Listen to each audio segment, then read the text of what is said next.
শিয়ালদা থেকে আমরা এখন চলে এসেছি বিধাননগর। আর বিধাননগরে এসে একটা অটো নিয়ে নিয়েছি। এখন আমরা যাচ্ছি হাতিবাগান।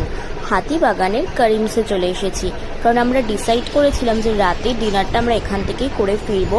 তো তার জন্য ফার্স্টে একটু স্ন্যাক্স অর্ডার করব। আর এখন আমি আমার পছন্দ মতো আর কি সিলেক্ট করে নিচ্ছি কি খাবো। এখন ও সিলেক্ট করছে। আর ভিতরে অ্যাম্বিয়েন্সটা চলো তোমাদেরকে একবার দেখাই। তখন মোটামুটি আর কি ফাঁকাই ছিল, কারণ আমরা একটু তাড়াতাড়ি এসেছিলাম। আর আমাদের এখন অর্ডার করাও হয়ে গেছে। এটা ছিল ওখানকার মেনু কার্ড। আর এবার আস্তে আস্তে আর কি ভিড়টা হওয়া শুরু করেছে। তো ওখানে অ্যাম্বিয়েন্সটা কিন্তু খুবই সুন্দর। আর আমাদের অর্ডারটাও দেখো চলে এসছে। আমরা করেছিলাম মুগ টাংরি, আর তার সাথে দেখো এখানে চাটনি ছিল আর ছিল স্যালাড। আর করিমসের খাবারের কথা তোমাদেরকে আর কি বলবো, যারা এসেছো তারা তো জানে এখানে খাবার খুবই টেস্টি।